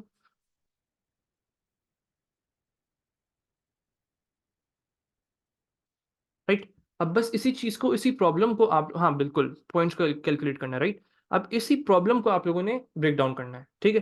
तो आपने सबसे पहली चीज क्या लिख ली, शेरियार बेटा क्या चीज समझ नहीं आई? बहुत ही सिंपल सा काम है। फॉर एग्जाम्पल आप उसमें वैल्यू डालोगे 99.77, सही है बेटा? उसने कहा है ना यहाँ पे, द एल्गोरिथम टू कैलकुलेट, आप लोगों का the points from a given amount is express as follow. जब आपके पास वैल्यू जो अमाउंट है वो इनपुट होगी, जब ही जाके आप प्रोसेस कर पाओगे ना उस पर आयशा। अगर आपके पास वैल्यू ही नहीं है तो फिर कहाँ से कंसिडर करोगे उसको? तो हर हर सूडो कोड के अंदर वो आपसे इनपुट लेगा, राइट? कि भाई मुझे बताओ कितना उसने अमाउंट खर्च किया, ताकि फिर मैं उसी के मुताबिक अपने पॉइंट्स कैलकुलेट करूँ, राइट? चलो, input amount spend into a variable, जो भी आप लोगों का बाय द कस्टमर, जिसने भी उसने अप्रोप्रिएट बैंड का क्या मतलब बेटा? फॉर एग्जांपल सपोज करो मैं $200 की शॉपिंग करता हूँ शहर, तो मैं किस बैंड में लाई करता हूँ? बैंड 1 2 3। तो बस मैं 3 में लाई करता हूँ। 3 का मतलब है मुझे पॉइंट्स मिलेंगे 10 पर होल डॉलर। 10 पर होल डॉलर मतलब 200 × 10। इस तरीके से समझ आई शहरियार? तो बस 2000 पॉइंट्स हो जाएंगे। बिल्कुल हो सकते हैं आयशा, लिख सकती हो, कोई मसला नहीं, लिख सकती हो। ठीक है, वो एक ही तरीके से कंसिडर हो जाएगा ना बेटा। स्टेप वाइज रिफाइनमेंट होता क्या है सबूर? एक एक करके हम ब्रेक डाउन कर रहे हैं बस। That's known as stepwise refinement, मतलब उसको इतना ब्रेक डाउन कर दो कि आप सॉल्व कर पाओ। अच्छा, नहीं, step wise refinement is different. Modules and सब रूटीन्स, मॉड्यूल्स का हिस्सा है सब रूटीन्स, मॉड्यूल और सब रूटीन सेम है, लेकिन step wise refinement is different. Input amount steps, जो भी आप लोगों का, उसको और डिटेल में लिखना। जो भी आप लोगों, मैं तुम लोगों को इसकी एमएस दिखा दूँ, I am not gonna waste time in writing, ताकि टाइम ज़ाया ना हो। चलो यहाँ पे देख लो भाई, input amount spent by customer and store in a numeric variable. एक वेरिएबल के अंदर आप लोग जो भी वैल्यू को लो और उसको स्टोर करवाओ। Work out one band that amount maps to, for example उस पर्टिकुलर बैंड को आइडेंटिफाई करो कि आप लोगों का कौन सा किस बैंड में आप लोगों की अमाउंट लाई कर रही है। Work out all bands that amount maps to, मतलब हर एक एक बैंड को जाके देखो, 1 को देखो, 2 को देखो, 3 को देखो, किस में आप लोगों की कंडीशन लाई कर रही है। फॉर एग्जाम्पल मैंने इनपुट करवाया $500, तो पहले जाके पहली कंडीशन को चेक करेगा, is it less than 10? Is it less than 10? It is not. अब वो जाके दूसरी कंडीशन को, दूसरे बैंड को चेक करेगा, if it is greater than 100, it is not. अब तीसरी कंडीशन क्या आती है? It should be greater than equal to 10 and less than equal to 100। उन्होंने बोला ना आप लोगों को बैंड 2 की कंडीशन देखो, बिटवीन 10 एंड 100, सही है? अगर इसके अंदर लाई कर रहा है दैट मीन्स आप लोगों का वो बैंड 3 पे आ जाता है। वो work out all band that amount maps to, जो भी आप लोगों की अमाउंट है, हर एक बैंड को जाके टेस्ट करो। जब आप टेस्ट कर लो, आइडेंटिफाई कर लिया आप लोगों ने, पार्ट 4 के अंदर वो आप लोगों से कह रहा है, स्टेप 4 के अंदर, कि भाई आप लोगों ने ये चीज बतानी है अब यहाँ पे स्टेप 4 के अंदर, कैलकुलेट। एक तरीके से ना, टू सम एक्सटेंड हम ये कह सकते हैं, जो ये 2 और 3 है ना, ये एक ही बात कर रहा है। जो पॉइंट नंबर 2 है, पॉइंट नंबर 3 है ना, वो एक ही चीज के बारे में बात हो रही है, दैट इज बैंड्स के बारे में। बैंड से आप लोगों ने अप्रोप्रिएट बैंड को आइडेंटिफाई करना है। कोई एक पॉइंट भी लिखोगे दैट विल वर्क, कि आप लोगों ने बैंड को आइडेंटिफाई करना है। या तो एक सिंगल को आइडेंटिफाई करो, या हर एक को टेस्ट करो, तो एक ही चीज है, आप लोग एक लिख सकते हो इनमें से। Now they're saying calculate rounded value of amount, मतलब राउंडेड वैल्यू का क्या मतलब? होल अमाउंट जो आ रही है आप लोगों की, whole number part of the amount. वो किस तरीके से निकालते हैं? वो इंट से बेसिकली निकालते हैं। अगर यहाँ पे वैल्यू दे देता 99.77, तो अब इसी के मुताबिक, एक प्रोग्रामर के मुताबिक सोचना है कि भाई मुझे अब ये होल नंबर भी तो चाहिए होगा, राइट? तो अब मैंने सोचा कि भाई मुझे बैंड आइडेंटिफिकेशन कर ली मैंने। बैंड आइडेंटिफिकेशन करने के बाद मुझे उसकी अमाउंट की होल नंबर पार्ट चाहिए। जब आपका होल नंबर पार्ट आ गया आप लोगों का, उसके बाद आप लोगों ने कहना है calculate the points by multiplying the whole part of the amount with the appropriate value for appropriate bands. क्या मतलब? जो भी वैल्यू आएगी उसकी के अप्रोप्रिएट मुताबिक, फॉर एग्जाम्पल अगर मैं थर्ड बैंड के अंदर मौजूद हूँ, तो दैट मीन्स कि आप लोगों ने $10 के मुताबिक इसको कैलकुलेट करना है।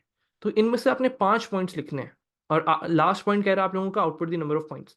That's 2 and 3 is basically the same thing, एक ही चीज वो कैलकुलेट करवा रहा है आप लोगों से। बैंड्स आइडेंटिफिकेशन, 1 वैल्यू को एक्सेस कर लिया, 2 3 बैंड आइडेंटिफाई कर लिया, फोर्थ आप लोगों का आपने राउंडेड वैल्यू को कैलकुलेट किया, फिर उसके बाद उस राउंडेड वैल्यू से आपने पॉइंट्स को कैलकुलेट किया, उसकी अप्रोप्रिएट वैल्यू को कंसिडर करते हुए। अब प्रॉपर एक्सप्लेन करना इन सब चीज़ों को। और सिक्स, जो भी आप लोगों के पॉइंट्स आपने कैलकुलेट किया, आपने उनका आउटपुट कर दिया, सही है? तो हर एक एक चीज़ को 5 पॉइंट्स लिखने थे आप लोगों ने इसमें। हर एक एक चीज़ को सोचना, कि भाई ये चीज मैं एज अ प्रोग्रामर किस तरीके से सॉल्व कर सकता हूँ, और उसके मुताबिक 5 पॉइंट्स बना के आप लोगों ने लिखने। ये चीज समझ आई सबको, या सुनो? जो भी प्रॉब्लम हो, जो भी प्रॉब्लम हो, उसके मुताबिक सोच के 5 पॉइंट्स लिखने कि भाई मैं इसको किस तरीके से ब्रेक डाउन कर सकता हूँ। सही है बेटा? Point second and three is basically saying कि आपने बैंड्स को आइडेंटिफाई करना है। फॉर एग्जाम्पल क्या मतलब हुआ, राफे, इस चीज को समझना कि अगर वो लाई कर रहा है $12, तो $12.5। चलो अब बताओ, मैप्स का मतलब किस पर्टिकुलर उसके ऊपर बात करें, मतलब आइडेंटिफाई करो, ना लिखो मैप, ना लिखो भाई। आप इसको और अपनी जबान में लिख लो, अपनी इंग्लिश में लिख लो, भाई find out the particular band that your amount lies into. बस इस चीज को इस तरीके से लिख लो। सही है, मतलब जरूरी थोड़ी आप लोगों को कि मैप्स लिखो, या इस तरीके से जो भी तुम्हें समझ आ रहा है वो लिख लो। फोर्थ पॉइंट में ये लिख सकते हैं, convert the real number into integer. बेहतर है कि उसको होल नंबर से बात करो तो बेहतर है। हाँ, लिख सकते हो कि भाई फाइंड योर रिक्वायर्ड बैंड, जो भी आप लोगों की रिक्वायर्ड बैंड आ रही है उसको फाइंड आउट कर लो। समझ आई? बेटा बैंड इनपुट नहीं लेना, उसने बोला था हसीब, ये देखो, उसने बोला work out the appropriate band. उसने ये नहीं कहा कि आप लोगों ने अमाउंट, आपको पता है आप लोगों को, फ्रॉम अ गिवन अमाउंट, उसने कहा कि गिवन अमाउंट, आपका अमाउंट गिवन है, अप्रोप्रिएट बैंड को वर्कआउट खुद करना है। तो अगर ये तुम पॉइंट स्किप कर देते, नहीं समझ पाते, तो आंसर गलत लिख देते फिर तुम। तो हर एक एक पॉइंट को सोच समझ के कि इसने क्यों दिया है, ये मकसद क्या है इस चीज का यहाँ पे देने का। सही है? चलो।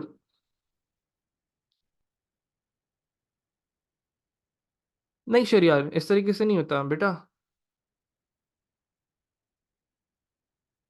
बेटा लाइन बाय लाइन, जैसे जैसे चेंजेस आ रहे होते हैं मरियम। सही है? शरियार तुम्हें समझ आया या नहीं आया, पहले ये बताओ। तो बस इसमें परेशान क्यों हो रहे हो? चलो लेट्स मूव ऑन। अच्छा, let me tell you how many questions do I have to do right now. Around, मुझे सिर्फ 2 क्वेश्चन और करवाने हैं तुम लोगों को, तो पूरा एक पूरा पेपर हो जाएगा, एक तरीके से समझ लो। 2 क्वेश्चन के बाद तब सुकून से, अब जल्दी से देख लो उसको। Question number 5, 5A part. They're saying several companies are developing websites to market a new type of game console. अब देखो मैं किस तरीके से समझने की कोशिश कर रहा हूँ। Several companies हैं are developing websites to market, आप लोगों की बहुत सारी कंपनीज हैं, to market a new type of game console, एक नया गेम कंसोल को मार्केट करना चाह रही हैं आप लोगों को। सही है? The company that is first to create a website, मतलब इसमें एक तरीके से समझ लो एक रेस काइंड ऑफ लगी हुई है यहाँ पे, इस सिनेरियो के मुताबिक। सिनेरियो को समझना बहुत इंपॉर्टेंट है। That is first to create a website that can demonstrate the interactive features of the game console, मतलब कुछ थोड़ा सा हिस्सा आप दिखा सको। सही है?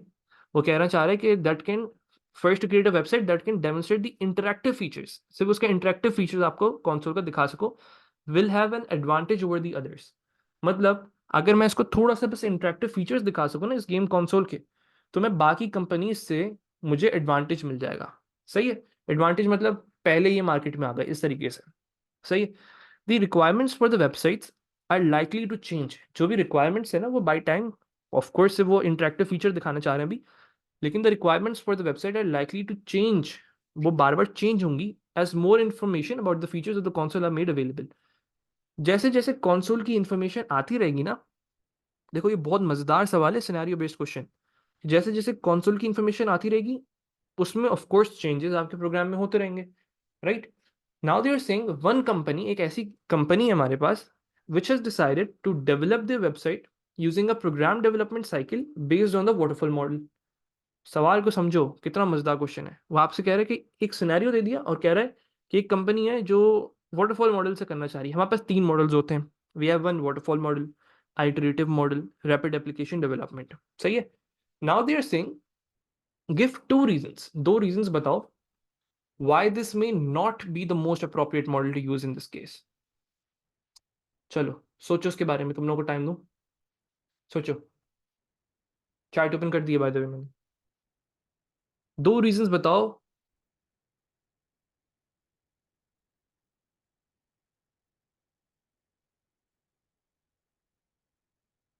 नहीं ये नहीं पूछा, रीजंस, रीजंस बताओ। Reasons, reasons Rafe.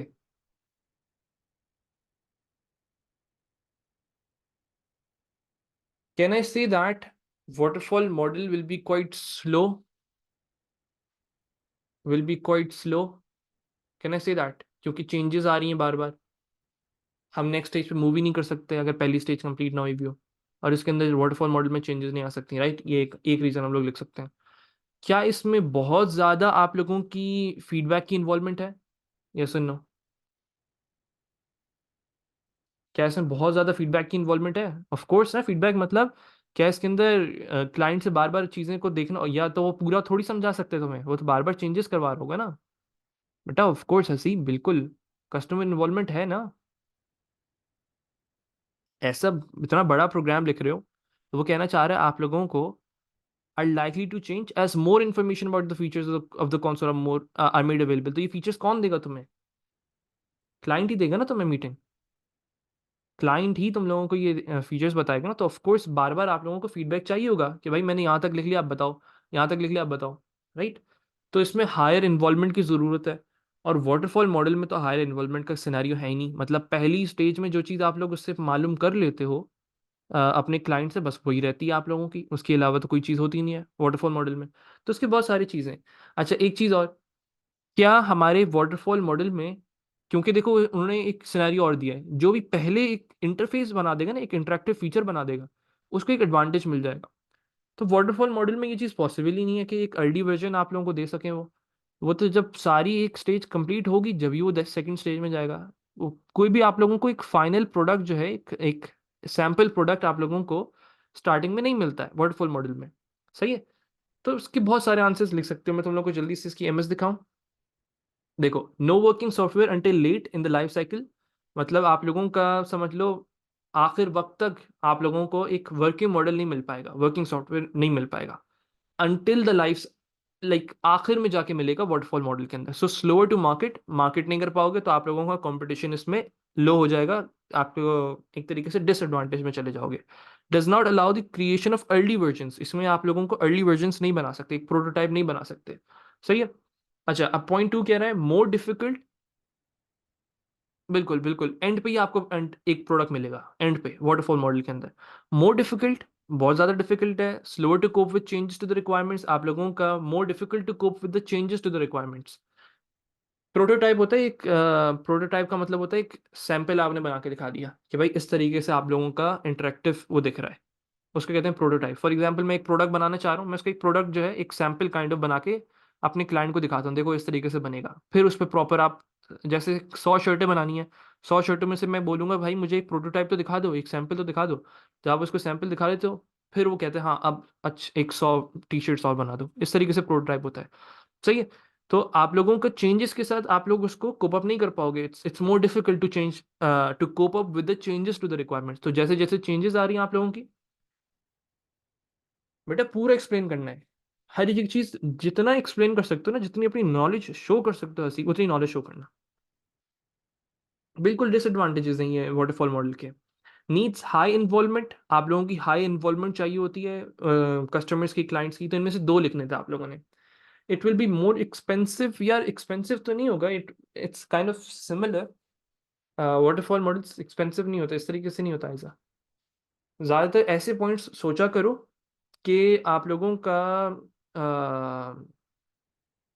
जो मार्क्सी में हो, इस तरीके से सोचा करो अपने आंसर के मुताबिक। सही है? इट्स डिफिकल्ट टू मैनेज भी बोल सकते हैं। सही है? तो अब चीज़ों को सीखो, इससे क्या सीख सकते हो, इससे क्या चीज़ सीख सकते हो तुम लोग। अब और सिनारियोस के मुताबिक अपने मुताबिक सोचो। अच्छा अब सुनो, अब पार्ट टू देखो इसका आगे मेरे साथ। पार्ट टू देखो भाई साहब,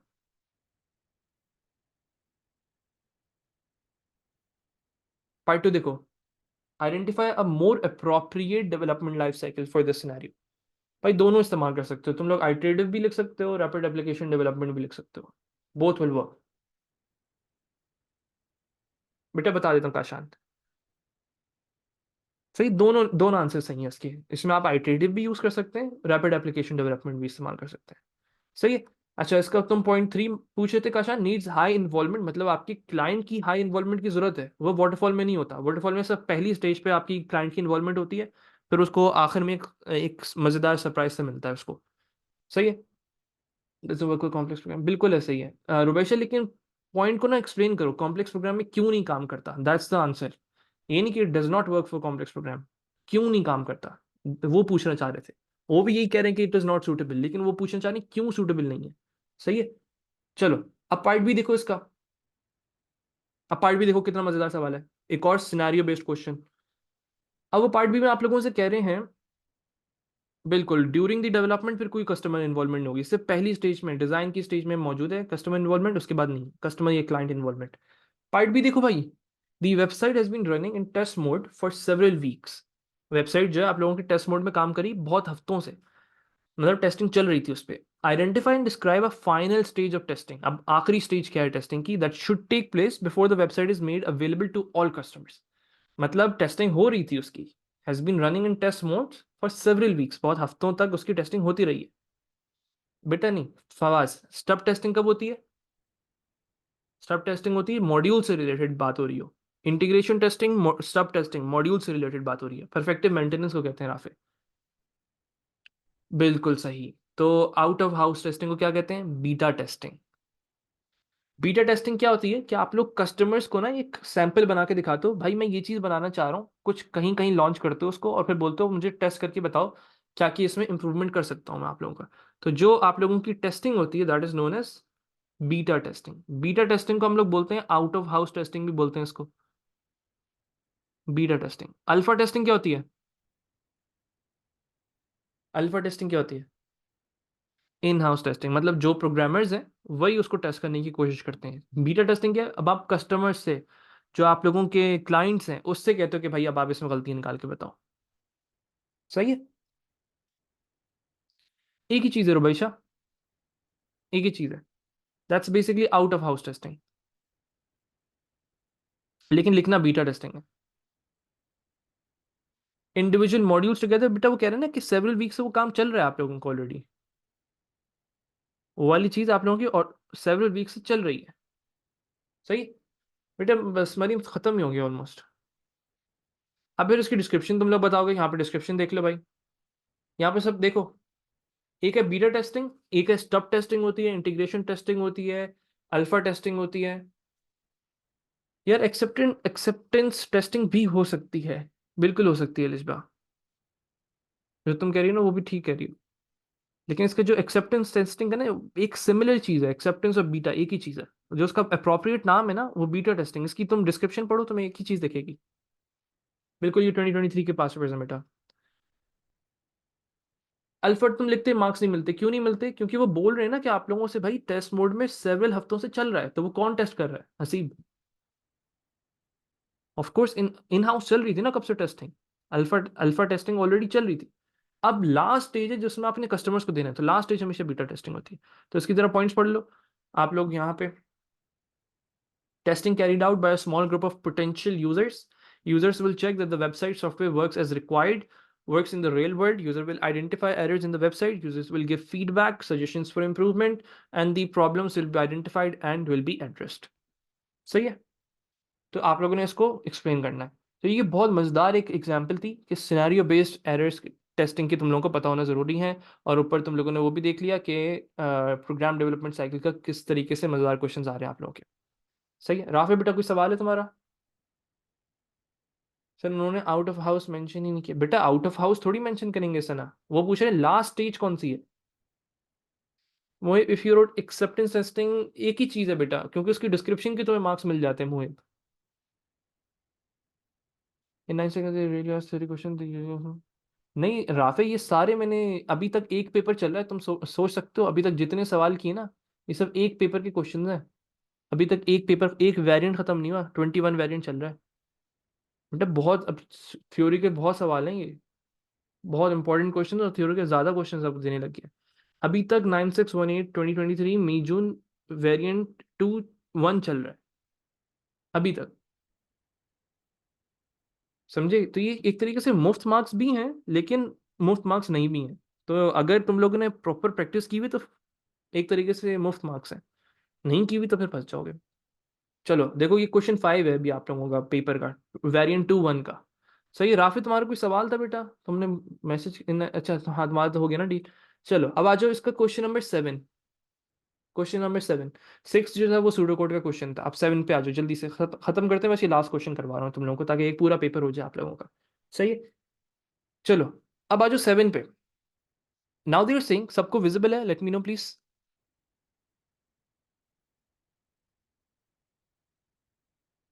बस ठीक है, परफेक्ट परफेक्ट परफेक्ट। सर ये एक पेपर में 7 क्वेश्चन फ्रॉम थ्योरी ओनली। बेटा देखो, क्वेश्चन 1 थ्योरी था, क्वेश्चन 2 थ्योरी था, क्वेश्चन 3 थ्योरी था, और एक एक क्वेश्चन 4 उसका सूडोकोड था, क्वेश्चन 5 थ्योरी था, क्वेश्चन 6 सूडोकोड था, क्वेश्चन 7 थ्योरी था, क्वेश्चन 8 सूडोकोड था। तो अगर 8 क्वेश्चंस हैं तो 8 में से 3 सवाल सूडोकोड के हैं, बाकी 5 सवाल थ्योरी हैं। सही है। चलो क्वेश्चन 7 देखो, question 7 part A. A school has computerised library system. लेकिन एक चीज समझो, एक चीज समझो, जो चीजें तुम लोगों की सूडोकोड में चीजें तुम लोगों ने सीखी है ना, that's problem solving skills and how to think as a programmer, वही सेम चीज आपकी थ्योरी में काम आएंगी। वही सेम टू सेम चीज आपकी थ्योरी में काम आएंगी। चलो क्वेश्चन 7 देखते हैं। फवाद देखो, फिर वही वाली सवाल, इस सवाल का मैं जवाब हमेशा सेम देता हूँ कि भाई पहले थ्योरी वाला किया करें या सूडोकोड पहले किया करें, भाई जो हो रहा है वो कर दो, जो दिमाग में पहले आ जाए। जैसे वो पार्ट 1 तो छोड़ दो, नहीं दिमाग अपना जाया मत करो, टाइम जाया मत करो। जो तुमसे हो रहा है वो करो, जो नहीं हो रहा, जो तुम्हें ऐसा लगता है, जो तुम कॉन्फिडेंट नहीं हो उसके बारे में, तुम आगे बढ़ जाओ। तुम्हें ऐसा लगता है तुम सूडोकोड पहले कर सकते हो, तुम सूडोकोड वाला पहले कर लो। सही है। जब पूरा हो जाए फिर वापस आओ घूम के, फिर से स्टार्ट करो। अब एक एक क्वेश्चन को फिर टाइम दो, तो इसमें कोई इतना बड़ा वो नहीं। अभी बताते हैं, हमजा करेंगे। चलो चलो चलो 7 पे आ जाओ, जल्दी से इसको खत्म कर रहा हूँ, तुम लोग फिर नमाज पढ़ने जाओ। A school has a computerized library system that allows students to borrow books for a fixed length of time. देखो अब पढ़ते चले जाओगे, एग्जाम प्रेशर के अंदर चीज़ों को समझोगे नहीं, दिमाग को अपना ठंडे रखोगे नहीं, तो फायदा नहीं होगा। मैंने पूरा पढ़ तो लिया, मेरे दिमाग में कुछ भी नहीं है कि मैंने क्या पढ़ा है, भाई ट्रांसलेट करो। अ school has a computerised library system. एक कंप्यूटर, एक स्कूल है हमारे पास, उसमें आप लोगों के पास कंप्यूटराइज्ड लाइब्रेरी सिस्टम है that allows the student to borrow books for a fixed length of time, मतलब एक पर्टिकुलर लेंथ ऑफ टाइम तक के लिए आपको बुक्स वो बोरो करने के लिए आप लोगों को दे रहा है। ठीक है जनाब। ओके। उसके बाद आप लोगों से कह रहा है the system uses text files. आपकी जो सिस्टम है वो टेक्स्ट फाइल्स को यूज करता है to store details of students books and loans. Text files को इस्तेमाल करके आप लोग बुक्स को, स्टूडेंट्स की इन्फॉर्मेशन, लोन्स की इन्फॉर्मेशन अलग अलग फाइल्स में स्टोर कर रहे हो। अलग अलग कैसे समझ आया भाई? उसने फाइल्स बोला था, उसने एक फाइल नहीं बोला था। तो ये देखो, ये इतनी छोटी छोटी चीज है। A new module is to be written which will generate emails to each student who has an overdue book. अभी मैंने तुम लोग को स्टार्टिंग में एक एग्जांपल दिखाई थी, इस तकरीबन सिमिलर एग्जांपल थी वो। A new module is to be written which will generate emails to each student who has an overdue books. सही है। Decomposition will be used to break down the problem of designing the new modules into sub problems. Decomposition क्या होता है? Problem को break down करना, that's known as decomposition. एक problem है, उसको डिफरेंट डिफरेंट मॉड्यूल्स में ब्रेक डाउन कर दो, तो that's decomposition. Will be use to break down the problem of designing the new module into sub problems. एक बड़े मॉड्यूल को छोटे छोटे छोटे छोटे मॉड्यूल्स में बना दो, that's known as decomposition. Identify 3 program modules that could be used in the design. कोई भी 3 ऐसे मॉड्यूल्स बनाओ जो इस पूरे प्रॉब्लम को सॉल्व करने में मेरी मदद करें, एंड डिस्क्राइब देयर यूज। तो मैं इसके बहुत सारे तुम लोग को यहाँ पे दिखा देता हूँ मार्क स्कीम में। एक मॉड्यूल है गेट ओवरड्यू लोन। सही है। विच विल, उसका यूज किया आइडेंटिफाइज एन ओवरड्यू बुक, जो भी आपकी ओवरड्यू बुक होगी उसको आइडेंटिफाई करेगा। सही है। एक मॉड्यूल बना सकते हो आइडेंटिफाई स्टूडेंट्स के नाम से, which will identify a student with an overdue book. जो भी आप लोगों की ओवरड्यू बुक होगी उसके सारे आप लोगों के स्टूडेंट्स को आइडेंटिफाई करेगा। एक मॉड्यूल बना सकते हो गेट स्टूडेंट ईमेल के नाम से। जरूरी नहीं है नाम सेम हो, जो आप मॉड्यूल्स के नाम रख रहे हो नाम सेम हो, कोई फर्क नहीं पड़ता उससे। एक मॉड्यूल बना सकते हो get student email, which will get the email address of a student with an overdue book. जिसकी भी ओवरड्यू बुक होगी उसकी ईमेल्स आ जाएंगी। फिर एक मॉड्यूल बना सकते हो ईमेल बनाने के लिए, विच विल जनरेट एन ईमेल। सही है। बिल्कुल आप लोगों ने जो चीज सूडो कोड के अंदर सीखी है, अगर रट्टा नहीं मारा हुआ है, सूडो कोड के अंदर जो चीज सीखी है वो सब यहाँ पे इस्तेमाल हो रही है आप लोगों की। Problem solving skills and thinking like a programmer. चलो क्रिएट ईमेल। आपने ईमेल बना ली। ईमेल बना के किस तरीके से यूज किया होगा? Generates an email to a student with an overdue book. दूसरा module send email. Send email में क्या है? Sends an email to a student with an overdue book. हर जो भी इसके अलावा भी हो सकते हैं, ये सिर्फ एग्जांपल्स बताई इन्होंने, इसके अलावा भी आप लोग कुछ सोच सकते हो। एक रैंडम एग्जांपल हम लोग देख लेते हैं। अम, कोई भी ऐसे एग्जांपल हम लोग फिगर आउट करते हैं, लाइक फाइंड स्पेसिफिक बुक्स, इस तरीके से बना लो।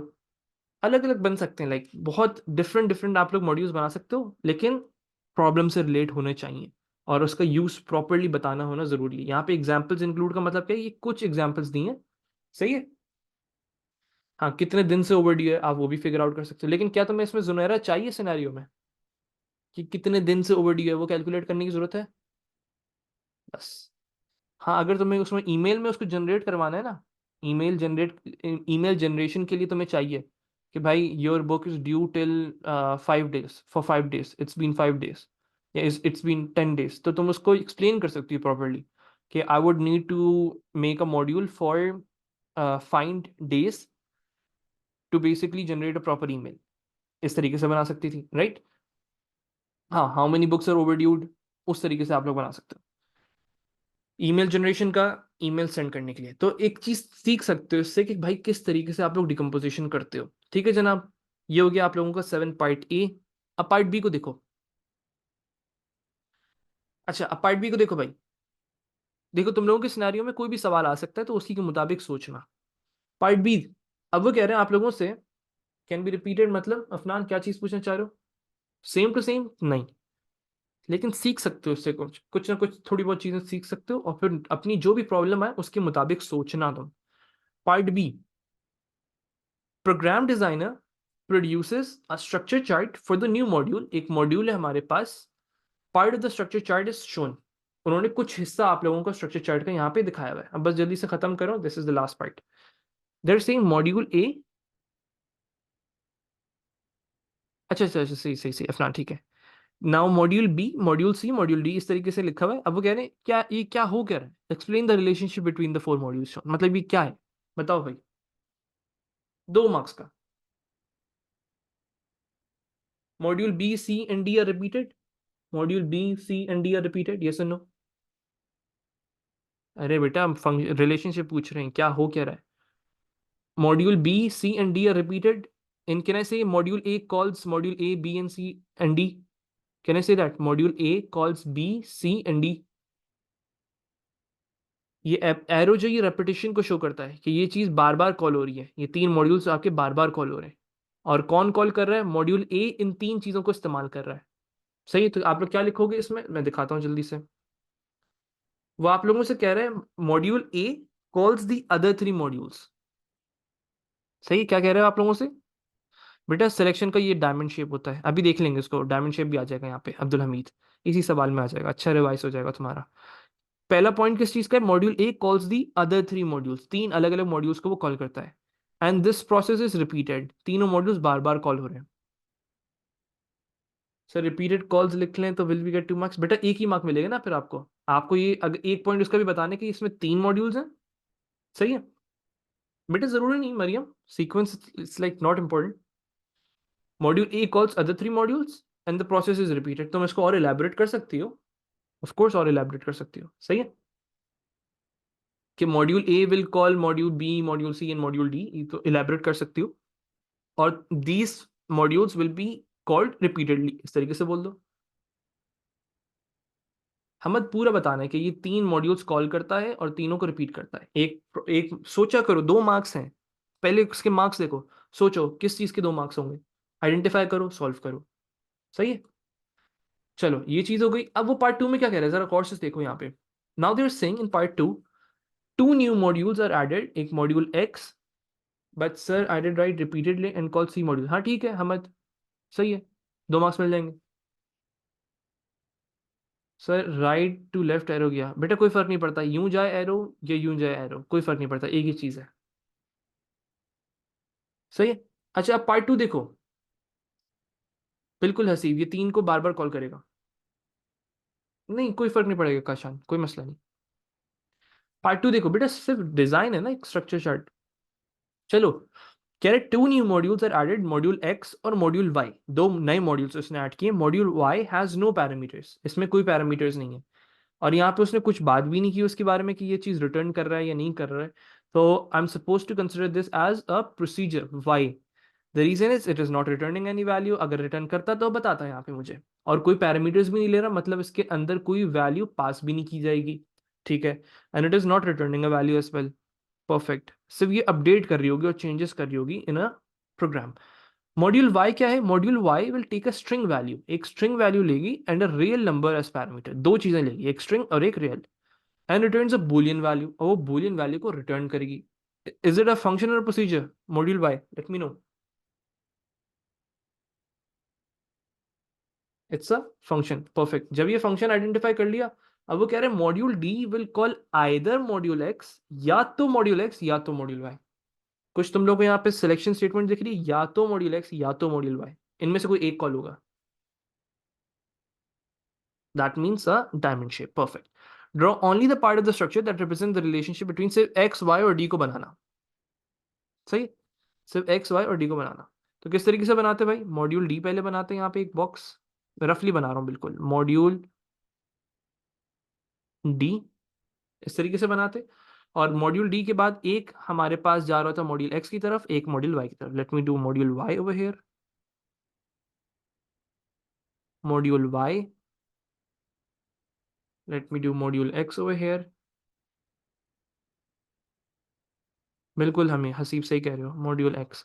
अब वो कह रहा था मॉड्यूल वाई क्या की चीजें लेता है? मॉड्यूल वाई एक स्ट्रिंग वैल्यू लेता है और एक रियल नंबर लेता है और एक बूलियन वैल्यू रिटर्न करवाता है। तो the circle should be shaded. इस तरीके से आप लोगों ने इसको बनाना है। बेटा पेन से बना लो, कोई मसला नहीं। और मॉड्यूल एक्स कोई पैरामीटर लेता है, कोई भी पैरामीटर नहीं लेता, कोई भी चीज रिटर्न करता है, कोई भी चीज रिटर्न नहीं करता। लेकिन उसने एक चीज और बोली है कि आइदर, आइदर मतलब या तो ये या तो ये। तो डायमंड बना दिया आपने। सही है जनाब। इस तरीके से चीजों को सोचना है। Let me pause the recording. That's all the theoretical questions of 9618 2023 May June paper 2 variant 1. Okay ji, let me pause the recording now. और भी मैं थ्योरी के क्वेश्चंस करवा के I'll try to upload as soon as possible.